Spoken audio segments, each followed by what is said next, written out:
I'm Bridget Stomberg. And I'm Lisa DeSimone. And this is Taxes for the Masses. Today's episode is on the IRS's recent $29 billion assessment against Microsoft. In October 2023, Microsoft announced that the IRS had assessed the company $28.9 billion in back taxes, penalties, and interest. In today's episode, we discuss the issue behind the largest single IRS assessment in history, what Microsoft disclosed about the issue, and what might happen next.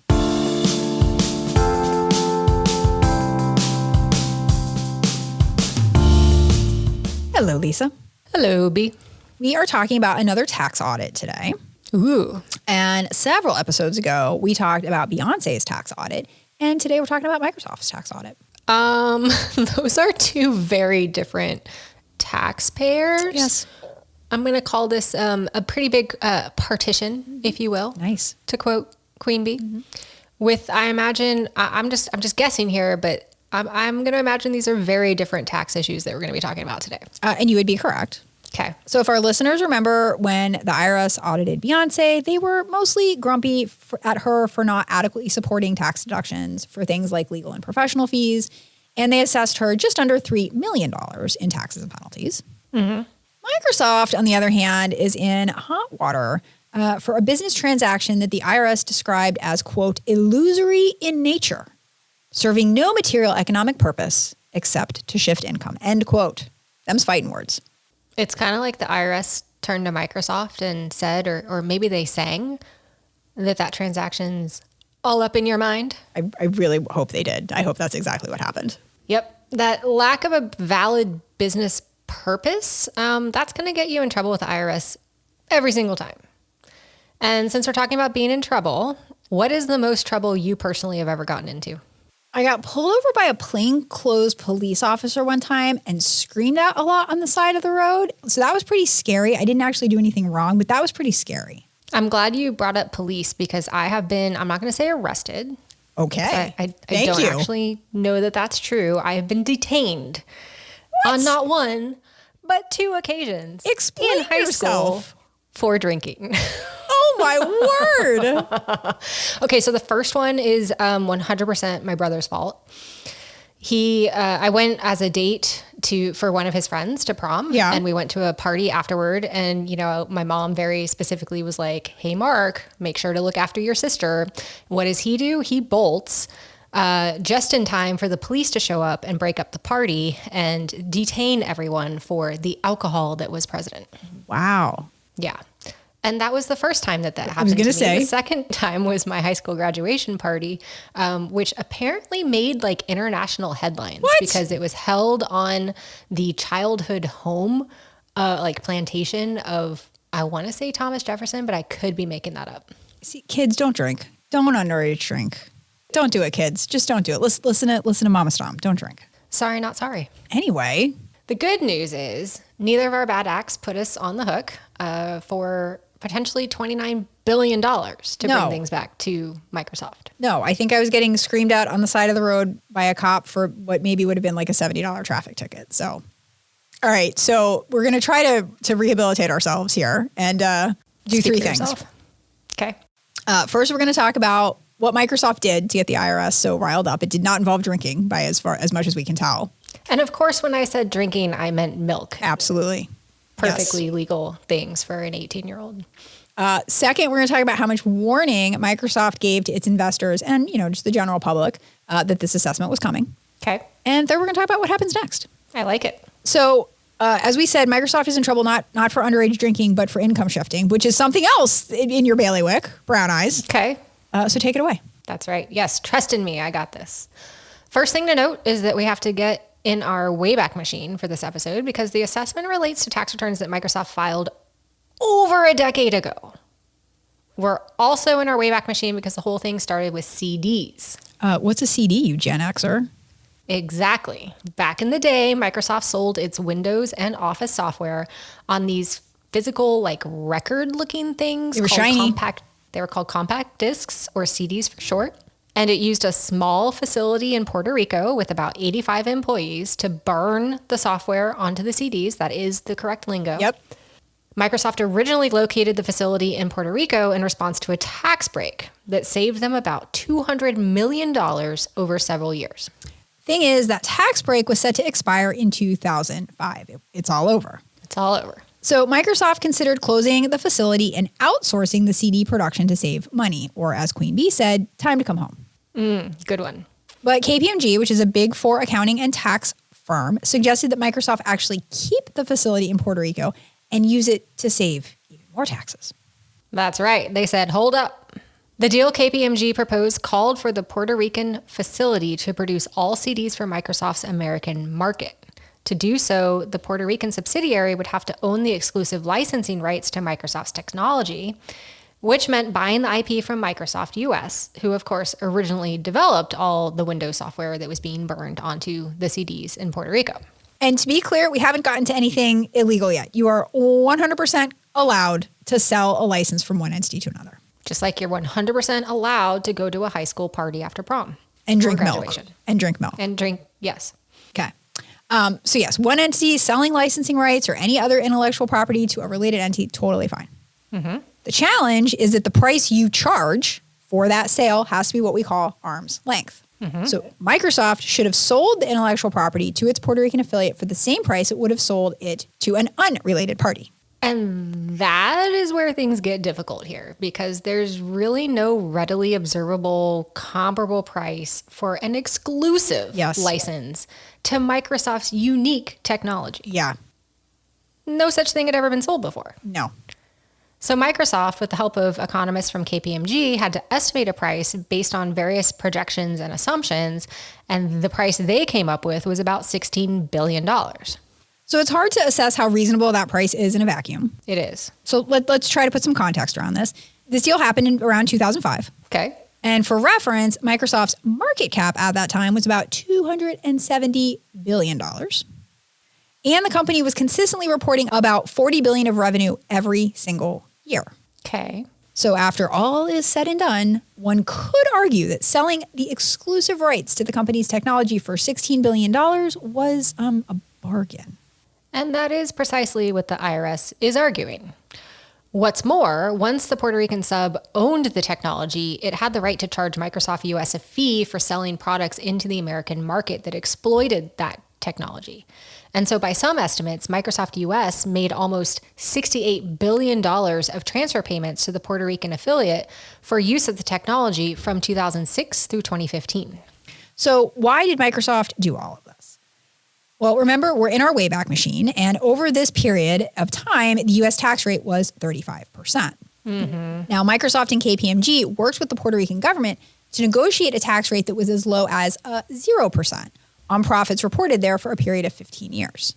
That's low. Mm-hmm. Yes, it's actually what we refer to, friends, as a tax holiday, as in happy holidays, you don't owe taxes for the next 15 years. Well, in fairness, oftentimes on holidays, we exchange gifts, and that's what happened here. Microsoft got a present of 0% tax from the Puerto Rican government in exchange for, wait for it, Okay. a promise to hire an additional 46 employees. So amazing. Yeah. Doesn't sound like a great gift, but the Puerto Rican government had every right to refuse to give them that low tax rate, so I guess they were satisfied with 46 extra employees. It would seem so. Now, every time Microsoft sold a Windows CD in the US, let's say for $500, it owed some portion of that sales price to the Puerto Rican subsidiary in exchange for using that technology, which was now owned by Puerto Rico. So every dollar of fee paid from the US to Puerto Rico saves Microsoft 35 cents in tax because it got away from the 35% tax rate and into a 0% tax rate. Yep.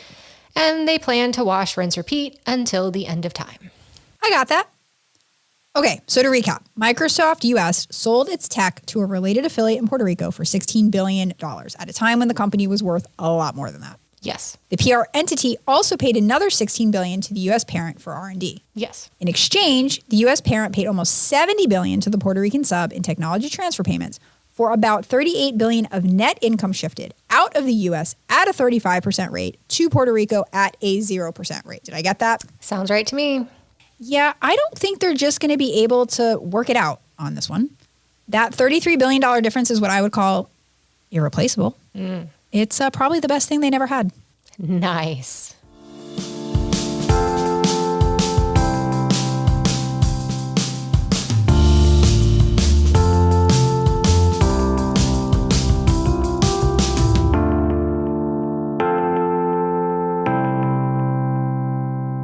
We talked about what Microsoft did to get into trouble with the IRS. Now let's move on to our second goal for today, which is to talk about how much warning Microsoft investors had that this kind of an assessment was coming. Now, this is all accounting for income taxes, and there's nothing out there for me here. So you want to kick that off? Well, it's about accounting for income taxes, so of course I do. All right, so we have to pay attention to the timing here. The tax returns in question are for 2004 through 2013. Now, even though firms have been doing this kind of tax planning for decades, the Financial Accounting Standards Board that oversees public companies' financial statements didn't start requiring disclosure about this, quote, uncertain tax planning till around 2007. Yes. Okay. I know this one. In 2007, the Financial Accounting Standards Board created a new rule, which old timers like us refer to as FIN 48 for financial interpretation number. You got it. Okay. Excellent. So far, so good. The rule intended to increase the comparability in how firms accounted for these uncertain tax positions, and it mandated a minimum level of disclosure to investors about these positions. Okay, so what is an uncertain tax position? Yeah, that's a good question. Is a good question. So companies can claim many types of tax position, and that's something that is going to lower their income tax bill.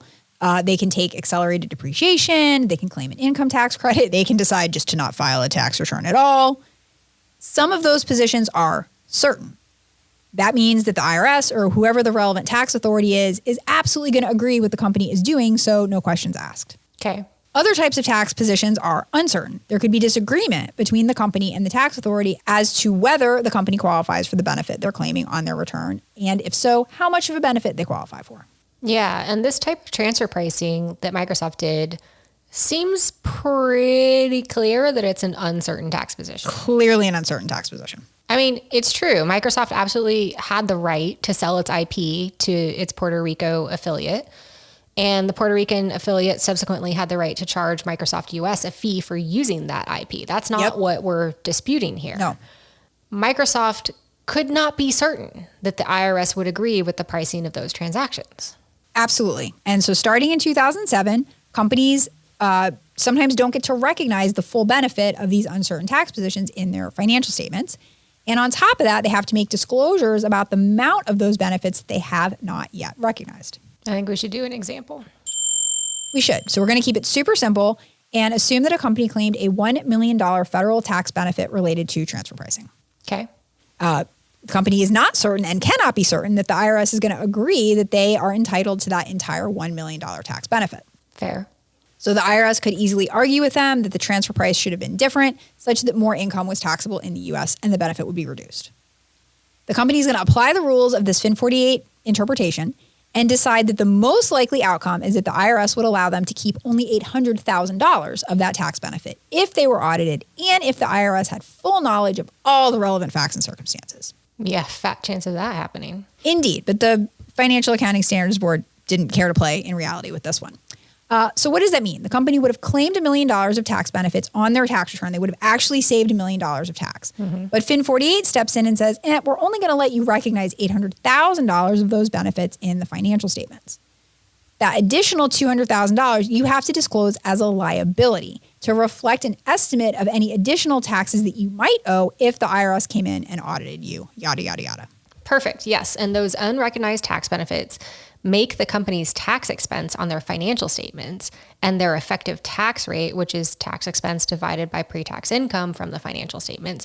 It makes those things higher than they otherwise would be if they didn't have to put up that liability for a portion that may or may not be actually recognized over time. Exactly. So, question for you. Mm-hmm. What was Microsoft saying about these uncertain tax positions back in 2004? Did I lose you? No, but you asked what Microsoft was saying in 2004 and they weren't saying anything. Okay. Well, I didn't literally mean what were they saying about uncertain tax positions because, those disclosures weren't required till 2007. So let me back up, ask it again. What were they saying generally about the risk associated with this position? I'm getting a blank face. Cute, because nothing gets our listeners engaged like dead air, B. I mean, sometimes that's a strategy, right? You got to talk low. Talk low to draw them in. No? Not on a podcast. Okay, sorry. So in 2004, Microsoft reported an effective tax rate of 33% in their financial statements.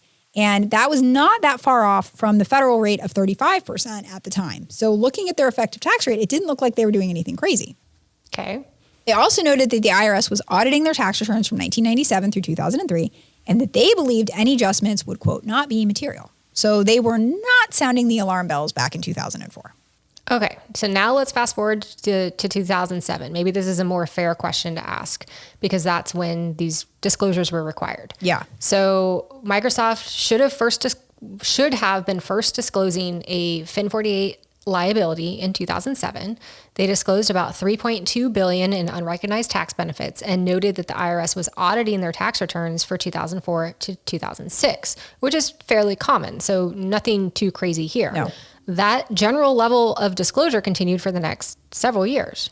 Yeah, and we just kind of get this piecemeal disclosure for, from 2007 until voila, it's June 30th of 2023. Okay. And Microsoft has now 17 billion of these unrecognized tax benefits in their financial statements. So they started at 3.2 billion. Now they're up to 17 billion. Okay. That's a jump. That's a jump.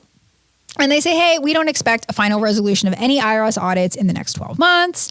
And we don't think that this liability is going to change a lot in the next 12 months. That's what they're saying. Okay. At 17 billion, June 30th, 2023. Yes. So just to be really precise here, those financial statements where they said, hey, we don't think anything is going to change in the next 12 months and we're not expecting a big liability change. Those financial statements were filed on July 27th, 2023. Okay. On October 11th, 2023, just 11 weeks later, Microsoft announces a $29 billion assessment. So what gives? Are they just beautiful liars? Excellent reference. Hard to say. First, they may honestly not have expected the IRS to make its assessment so quickly because Fair. IRS isn't exactly known for, moving and shaking. No. Yeah. We know that this issue has been contentious, so maybe there was a breakdown in communication and the IRS surprised them with this assessment. That's a possibility. Yep. When the company says they don't expect the liability to change significantly in the next 12 months, I believe them because they're going to appeal. Yes. And that is going to take longer than 12 months in all likelihood. And that wraps up our third goal for today of discussing what happens next. Microsoft plans to appeal. That was quick. Yep. End of episode. We're done here. Cue music. Okay, so I love all of the things you're saying. Technically speaking, the liability might not change because they're going to appeal, blah, blah, blah. But what about the amount of the reserve? They've got a $17 billion reserve, which is them trying to say to investors, we might owe the IRS $17 billion for all the bad stuff we've done. But the assessment is almost $30 billion. So are they lying? Are they underestimating? What? Where's the other $13 billion? Yeah, it's unclear. I mean, Microsoft says they're going to appeal, and according to reporting by ProPublica, the IRS appeals office is known as, quote, the gift shop. Ooh, okay. Yeah, because sometimes it settles transfer pricing audits for as little as 20% of the additional tax assessed by the exam team. So that would mean if we apply that 20%, that would mean Microsoft could walk away owing only about $6 billion, which is more than covered by that $17 billion FIN 48 reserve that they have disclosed. America has a problem here. Yeah.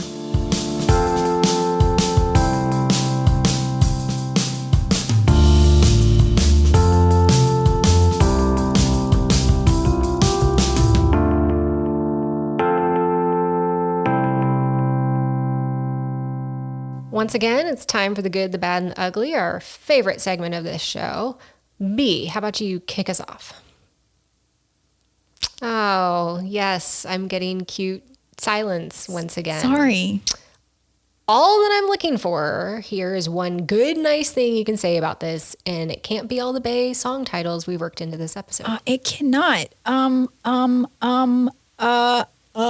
Yeah. You and I have never owed anybody $29 billion. That's a good thing. It's because we don't have $29 billion to owe. Irrelevant. But Erroneous. sure. That's what I have to say is good. I would have thought you would have led with you got the opportunity to talk about accounting for income taxes, which is your favorite thing ever. Oh my gosh. And do you know what, ladies and gentlemen and our non-binary friends as well, the first paper that Lisa and I ever wrote together was about FIN 48. It was. It was. It was a magical time. Yeah. So this is, okay, that's good. That's good. Excellent. On to the bad? Oh, wait. Okay. Hold on. Sorry. Sometimes when you give me a minute, something trickles in. Is this possibly evidence that the IRS is doing its job? They are holding a publicly traded company. They're holding their feet to the fire, holding them accountable for a big transfer pricing transaction. When those are very difficult to audit. We explained they're difficult to price. Yeah. They're difficult to price by the IRS too. So to be determined, but sure. They're trying. They're making an effort. They're trying. Yeah. Yeah. All right. Now to the bad. Okay. Is the IRS really doing No, you its can't. job? You can't do that. Well, so what's interesting here is that they brought in an outside legal firm to help with this audit. Yeah. They're outsourcing it. Yeah. They hired in 2014 a company called Quinn Emanuel and signed a $2.2 million contract for the firm's top partners to spend time on the case. So I'm not saying outsourcing is bad. It's just that, like, without this help, you got to kind of wonder, like, would the IRS be able to do its job? Yeah, it is not great. And I think it does call into question, and I don't even think the IRS would mind us saying this because it's kind of evidence that, like, they don't have the resources that they need to get it done themselves. And so they got to spend $2.2 million on one particular case, on one particular issue to go get the people who can help them get it done.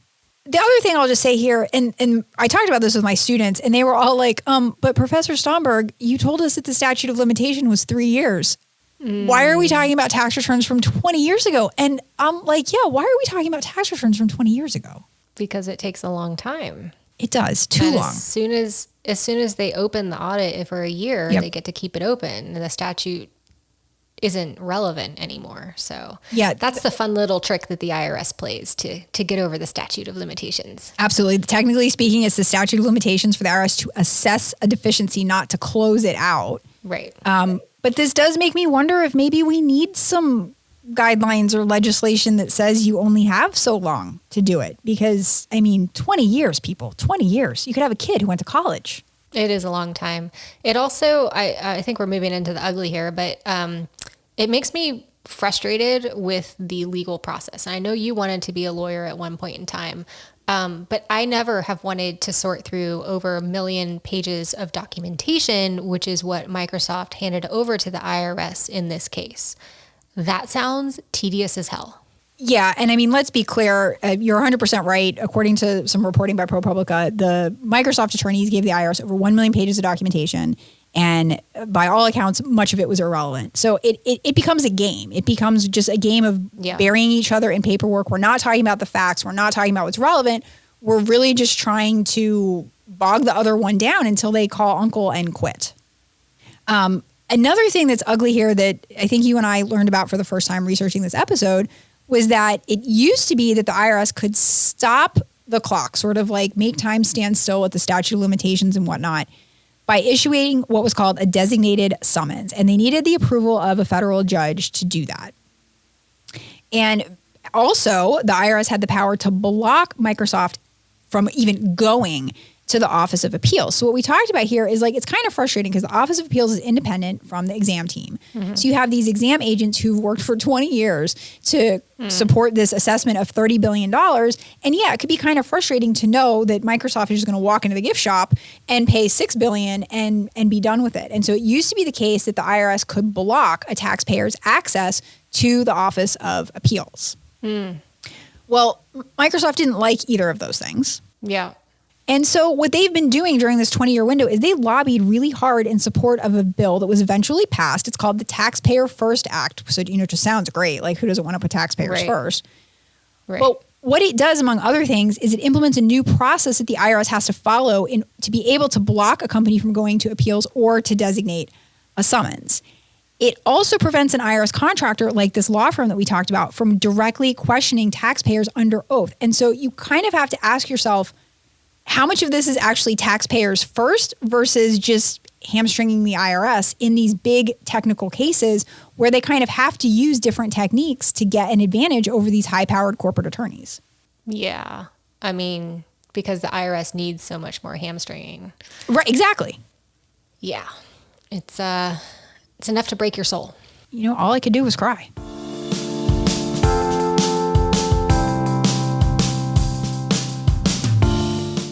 Well, that's all we have time for today. Be sure to join us for more tax nerdery on future episodes of Taxes for the Masses.